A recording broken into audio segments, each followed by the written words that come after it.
நம்ம எல்லாருக்குமே ஒரு டவுட் இருக்கும். இந்த ஏலியன்ஸ் அப்படினால ஏன்டா அமெரிக்காக்கு மட்டுமே போறாங்க? நம்ம ஊருக்குலாம் வரமாட்டாங்களா? அப்படின்னு சொல்லி நெறைய பேர் இருக்கும். ஸோ அந்த டவுட்ட இந்த படத்துல மொத்தமா உடைச்செறிஞ்சிருக்காங்க. அதாவது ஏலியன்ஸ் இந்தியாவுக்கு வந்திருக்காங்க. அதுவும் நம்ம சென்னைக்கு வந்திருக்கு. எஸ் வீடியோ பார்த்துட்டு இருக்க தந்தி டிவி நேயர்கள் எல்லாத்துக்குமே ஒரு பெரிய ஹாய். இன்னைக்கு நம்ம இயக்குனர் ரவிக்குமார் அவரோட இயக்கத்துல இசை புயல் ஏ.ஆர். ரஹ்மான் அவரோட இசையில நம்ம எஸ்கேவோட நடிப்பில் வெளிவந்திருக்கிற அயலான் படத்தை பற்றி தான் பார்க்க போகிறோம். ஸோ ஃபஸ்ட்டே நான் ஒன்று சொல்லிடுறேன். எனக்கு ஒரு படத்துக்கு லாஜிக் ரொம்ப முக்கியம். லாஜிக் இல்லைனா நான் அந்த படத்தை பார்க்க மாட்டேன். பிளா பிளா பிளா பிளா அப்படின்னு நீங்கள் சொன்னீங்கன்னா இந்த படம் உங்களுக்கான படம் கிடையாது. ஸோ பிஃபோர் ஒன்லைனை பற்றி நான் சொல்கிறதுக்கு முன்னாடி ஒரு குட்டி ஸ்பெஷல் மென்ஷனு. அதாவது ஒரு மனுஷங்களால் இந்த பூமி எந்த அளவுக்கு பாதிக்கப்படுது, காலங்காலமாக வந்து ஒரு பூமிக்கு வந்து ஒரு எனர்ஜி சோர்ஸ் எந்த அளவுக்கு வந்து ஒரு பயன்பட்டு வருது அப்படின்றத இந்த ஒரு படத்தில் ரொம்ப அழகாகவே காமிச்சிருக்காங்க. அதே மாதிரி இந்த படத்தோட இயக்குனருக்கும் அவருக்கு இருக்கிற அறிவியல் அறிவு இருக்கே, அடே அப்பா அது சொல்கிறதுக்கு வார்த்தையே இல்லை. அவர் அந்த அறிவை வந்து எந்த வகையிலலாம் யூஸ் பண்ணியிருக்காரு அப்படின்றது இந்த படத்தை பார்த்தாலே உங்களுக்கு தெரிஞ்சிருக்கும். இப்போ நம்ம கதைக்குள்ளே போகலாம். அதாவது வேற்று கிரகத்திலிருந்து ஒரு கல் ஒன்று வருது நம்ம பூமிக்கு. ஸோ அந்த கல்லை வந்து இந்த படத்தில் என்னென்னு மென்ஷன் பண்ணுறாங்கன்னா ஸ்பார்க்குன்ற பேரில் வந்து மென்ஷன் பண்ணுறாங்க. ஸோ இது வந்து ஒரு எனர்ஜி சோர்ஸாக பார்க்குறாங்க. ஸோ இந்த எனர்ஜி சோர்ஸை வச்சு வில்லன் என்ன பண்ணுறாரு அப்படின்னா ஒரு கேஸை ப்ரொடக்ட் பண்ணி இந்த பூமி அழிக்க ட்ரை பண்ணுறாரு. ஸோ இந்த பூமி அழிக்க ட்ரை பண்ணுறனால என்ன பண்ணுறாங்க அப்படின்னா ஏலியன்ஸ் வந்து இதை தடுக்கிறதுக்காக அங்கேருந்து இங்கே வராங்க. இந்த வர்ற கேப்பில் என்ன ஆகுது அப்படின்னா வில்லன் வந்து ஏலியனை டேக் ஓவர் பண்ணிடுறாங்க. இதுக்கடையில் நம்ம ஹீரோ சும்மா இருப்பாங்களா? அந்த ஏலியனை வந்து எப்படி காப்பாற்றுறாங்க, அந்த ஏலியனை காப்பாற்றினதுக்கப்புறம் இந்த பூமியை எப்படி காப்பாற்றுறாங்க, கடைசியில் என்ன நடந்துச்சு அப்படின்றதான் இந்த படத்தோட மீதி கதை. ஓகே, நம்ம அப்படியே வந்து பார்த்திங்க அப்படின்னா படத்தோட பாசிட்டிவ்குள்ளே வருவோம். ஸோ ஃபஸ்ட்டு பாசிட்டிவ்னு சொன்னோன்னே இந்த படத்தோட இயக்குனர் தாங்க. இந்த கதையை சூஸ் பண்ண விதமாக இருக்கட்டும் சரி, நான் சொன்ன மாதிரியே வந்து அவருக்கு இருக்கிற ஒரு அறிவு இருக்குல்ல, இன்டர்நெட்னால எல்லாருமே பார்த்துருப்பீங்க. அதில் வந்து அந்த டைம் விஷயத்தில் வந்து அவர் எப்படிலாம் லேண்டிருப்பார் அப்படின்றது உங்களுக்கே தெரிஞ்சிருக்கும். ஸோ அதை விட இதில் அதிகமான ஒரு மெனக்கடல் போட்டிருக்காருன்னா சொல்லி ஆகணும். ஏன்னா அந்தளவுக்கு ஒரு நேர்த்தியான மேக்கிங் இருக்குது உள்ள. சும்மா இல்லைங்க 40 கோடி பட்ஜெட்டில் இந்த மாதிரி ஒரு தரமான ஒரு இதில் வந்து கொடுக்கணும் அப்படின்னா யாராலையுமே முடியாது. ஒரு 40 கோடியை வச்சுக்கிட்டு இந்த ஒரு படம் பண்ணுறாங்க அப்படின்னா கண்டிப்பாக அந்த இதுக்கு இது ஒருத்தன் தான் சொல்லி ஆகணும். இல்லை எனக்கு வேறு மாதிரி வேணும், இல்லை அந்த மாதிரி வேணுன்ற மாதிரி நீங்கள் எதிர்பார்த்தீங்கன்னா இந்த படம் உங்களுக்கான படம் இல்லைங்க அப்படின்ற மாதிரி தான் இருக்கும். ஸோ அதனால் மேக்கிங் வைஸ் டேரக்டர் இன்னும் பேசியிருக்காருன்னா சொல்லி ஆகணும். ஓகே, அடுத்ததாக அப்படியே பாசிட்டிவ் வந்தோம்னா கண்டிப்பாக நம்ம வந்து இசை புயல் ஏறமான சொல்லி ஆகணும். ஸோ எஸ்கே வந்து ரீசெண்டாக அவர் என்ன பண்ணியிருக்காருன்னா இந்த இன்டர்வியூ எல்லாத்துலேயுமே ஒன்று சொல்லியிருக்காரு. ஏ.ஆர். ரஹ்மான் வந்து இந்த படத்துக்குள்ளே வந்ததுக்கப்புறம் தான் இதோட தரம் வந்து கொஞ்சம் கூடுச்சு அப்படின்ற மாதிரி அந்த வார்த்தை வந்து இந்த படம் பார்த்ததுக்கப்புறம் உண்மையாக இருக்குன்னு சொல்லி நீங்கள் ஈஸியாக சொல்லலாம். அவர் இந்த படத்துக்குள்ளே வந்ததுக்கப்புறம் அந்த இசையோட தரம் வந்து உலகத்தரமாக இருக்குன்னே சொல்லி ஆகலாம். ஏன்னா ஒரு ஃபைட் சீக்வன்ஸாக இருக்கட்டும், ஏலியன் என்ட்ரி கொடுக்குற சீக்வன்ஸாக இருக்கட்டும், கிளைமேக்ஸில் ஃபைட் சீக்வன்ஸாக இருக்கட்டும், கண்டிப்பாக மனுஷன் பூந்து விளையாடிருக்காருங்க. ஏன்னா இது அவரோட ஏரியா. ஒரு ஹாலிவுட் படத்துக்கு என்ன மாதிரியான ஒரு இசை இருக்கணுமோ அந்த மாதிரியான இசை இந்த படத்தில் கண்டிப்பாக இருக்குது.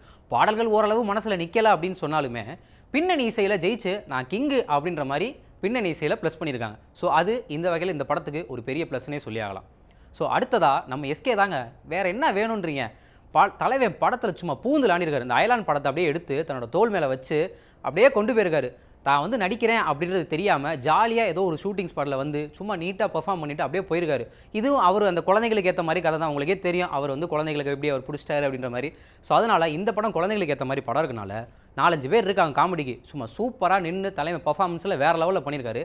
கடைசியில் கொஞ்சம் குட்டி குட்டியாக எமோஷன் சீக்வன்ஸாக இருக்கட்டும், அந்த ஏலியனோட இருக்கிற பாண்டிங்காக இருக்கட்டும், அது எல்லாத்தையுமே ரொம்ப நல்லாவே காமிச்சிருக்காங்க. ஸோ அந்த வகையில் எஸ்கேவோட நடிப்புமே இந்த படத்துக்கு ஒரு ஒன் ஆஃப் த பெரிய ப்ளஸ்ன்னு சொல்லியாகும். அடுத்ததாக இந்த மாதிரி ஒரு சிஜி படத்துக்கு கேமராமேனும் எடிட்டிங்கு எந்த அளவுக்கு முக்கியம் அப்படின்றது உங்கள் எல்லாருக்குமே தெரியும். ஏன்னா கிட்டத்தட்ட 4500 ஷார்ட்ஸ் விஎஃப்எக்ஸ் ஷார்ட்ஸ் இருக்கான். அப்போ நம்ம கேமராமேன் நிரவ் ஷா இதுக்கு வந்து எந்த அளவுக்கு எஃபர்ட்ஸ் போட்டிருப்பார் அப்படின்னா நீங்கள் இந்த படத்தை பார்த்தீங்கன்னா உங்களுக்கு கண்டிப்பாக தெரிஞ்சிருக்கும். சென்னை சும்மா நார்மலாக நீங்கள் எல்லா படத்துலையும் காட்டுற மாதிரி தான், டே சென்னையிலண்டா இருக்குது, சென்னையில் ஏலியனு. ஆனால் அந்த சென்னையை வந்து ஒவ்வொரு விதத்தில் காட்டுறதுன்ற ஒன்று இருக்குல்ல.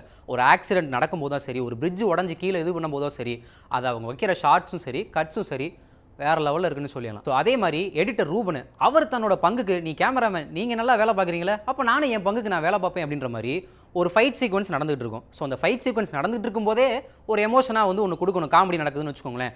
அதுக்கு அவர் வைக்கிற கட்டாக இருக்கட்டும் சரி, லவ் சீக்வன்ஸை முடிச்சுட்டு அடுத்து வர காமெடி சீக்வன்ஸோ இல்லை அடுத்து வர ஃபைட் சீக்வன்ஸோ அதில் வர கட்ஸில் வேரியேஷன் காமிக்கிறதா இருக்கட்டும் சரி, எடிட்டர் ரூபன் அவரோட பங்குக்குமே நின்று பேசியிருக்காருன்னு சொல்லி ஆகணும். ஓகே, எவ்வளோதான். இந்த படத்தில் வேறு என்ன இருக்குது அப்படின்ற மாதிரி நீங்கள் கேட்டிங்க அப்படின்னா ஒட்டுமொத்தமாக ஒரு அறிவியல் களஞ்சியமாக இந்த படம் இருக்குன்னே சொல்லி ஆகலாம். நிறைய பேருக்கு ஒரு எளிதான மக்களுக்கு இந்த அறிவியல் பேசும் படம் அப்படின்னா கண்டிப்பாக இந்த படத்தை சொல்லி ஆகலாங்க. அந்த மாதிரியான ஒரு படம் தான். சின்ன வயசுலேருந்து பெரியவங்க வரைக்குமே அறிவியலை அப்படியே அள்ளி தெளிச்சிருக்காங்க. நான் முன்னாடியே சொன்ன மாதிரி ஒரு எனர்ஜி சோர்ஸ் காலங்காலமாக நம்ம பூமிக்கு ஒரு எனர்ஜி சோர்ஸ் தான் இருந்துட்டு வருது. அதோட பங்கு எந்த அளவுக்கு இருக்குது, மனிதர்களால் இந்த பூமிக்கு எந்த மாதிரியெல்லாம் ஆபத்து இருக்குது அப்படின்றத இந்த படத்தில் ரொம்ப தெளிவாக எக்ஸ்பிளைன் பண்ணியிருக்காங்க. ஒவ்வொரு சீன்ஸ்லையுமே இருக்கட்டும் சரி, அவங்க அந்த சோலார் பேனலை வந்து ஒரு கிராஃபிக்ஸாக காட்டுறதா இருக்கட்டும் சரி, அவ்வளோ மெனக்கெட்டு இந்த படம் பண்ணியிருக்காங்க. ஸோ அதனால் வந்து இத்தனை வருஷம் உழைப்புக்கு அப்புறம் இந்த படம் பொங்கல் ரேஸில் ஓரளவு கொஞ்சம் முன்னிலை இருக்குன்னு கூட சொல்லி ஆகலாம். ஸோ இதோட இன்னொரு ப்ளஸ் நம்ம சேர்த்துக்கிட்டோம் அப்படின்னா என்னன்னு பார்த்தீங்கன்னா காமெடி தாங்க. காமெடிக்கு உங்களுக்கு நிறைய பேருக்கு தெரியும் உள்ள யார் யார் இருக்காங்க அப்படின்னு சொல்லி. நம்ம கோதண்டமாக இருக்கட்டும் சரி, கருணாகரனாக இருக்கட்டும் சரி, நம்ம யோகி பாபு இருக்காருங்க. அதோட சேர்ந்து நம்ம தலைவன் எஸ்கே வேறு இருக்காப்புல. இதுக்கு மீறி வேறு என்னங்க வேணும்? சும்மா 4 பேர் சேர்ந்து அந்த ஏலியன்ஸோட பண்ணுற லூட்டியாக இருக்கட்டும் சரி, அந்த ஏலியனை பார்த்து பயப்படுறா இருக்கட்டும் சரி, சும்மா அவங்க பாட்டில் அவங்க ஏரியாவில் ஜாலியாக நீட்டாக பண்ணிட்டு போயிருக்காங்க. அந்த மாதிரி உங்களுக்கு இந்த காமெடி ஏன்டா டே இந்த இடத்துல அந்த காமெடியே தேவையில்லையடா அப்படின்ற மாதிரி இருக்கும். ஆனால் ஒவ்வொரு இதுலையுமே நீட்டாக நின்று விளையாடிருக்காங்க. படம் உண்மையாகவே நல்லாயிருக்கு. ஓகே, பாசிட்டிவ் அப்படின்னா கண்டிப்பாக நெகட்டிவ்னு ஒன்று இருக்கணும்ல, கண்டிப்பாக இருக்குது. ஸோ ஃபஸ்ட்டு ஒன்றே இப்போ இருக்க டேரக்டர்ஸ்லாம் என்ன பண்ணுறாங்க அப்படின்னா ஆடியன்ஸை சீட் எட்ஜில் வந்து உட்கார வைக்கணும் அப்படின்னால ஸ்டார்டிங்லேருந்து நல்லா எழுதுறாங்க, ஆனால் கடைசியில் டப்புன்னு அப்படி முடிச்சிடுறாங்க. ஸோ அதே மாதிரி தான் ஃபர்ஸ்ட் ஹாஃப் நல்லா போயிட்டுருக்கு, ஃபாஸ்ட்டாக காமெடி காதல் அப்படி இப்படி நல்லா போயிட்டுருக்கு.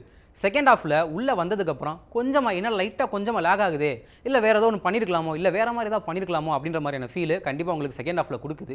ஓகே, அதெல்லாம் ஓகே இருக்கட்டும், எனக்கு படம் முக்கியம், எஸ்கே பார்க்கணும், படம் நல்லா இருக்குது அப்படின்ற மாதிரி ஓகே இருந்தாலுமே அடுத்ததாக நம்ம ரகுல் பிரீத் சிங் எல்லா படத்துலேயும் வர மாதிரி ஹீரோயின் ஒருத்தவங்க இருக்காங்க, ஆனால் எதுக்கு இருக்காங்க அப்படின்றதே தெரியாத மாதிரி தான் இருக்குது. இந்த படத்தில் இவங்க தேவையில்ல. ஆக்சுவலாக வில்லன் கூட ஒரு பொண்ணு வருவாங்க, அவங்களுக்கு இருக்கிற இம்பார்ட்டன்ஸ் கூட நம்ம ரகுல் பிரீத் சிங்கு இல்லைன்னு தான் சொல்லி ஆகணும். அந்தளவுக்கு கொஞ்சம் இதானது தான். ஓவராலாக இந்த படம் ஒரு காமெடியாக, ஒரு அட்வென்ச்சர்ஸாக, ஒரு ஆக்ஷனாக, ஒரு சைஃபையாக, எல்லா விதமான கம்ப்ளீட் பேக்கேஜாக தான் இந்த படம் இருக்குது.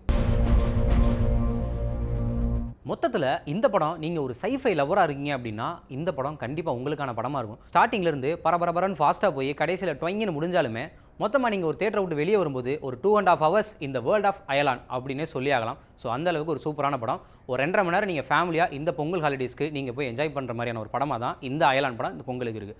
ஸோ மொத்தத்தில் அயலான் கம்ப்ளீட் மாஸ் அப்படின்னு சொல்லி இந்த வீடியோ இதோட நான் முடிச்சுக்கிறேன்.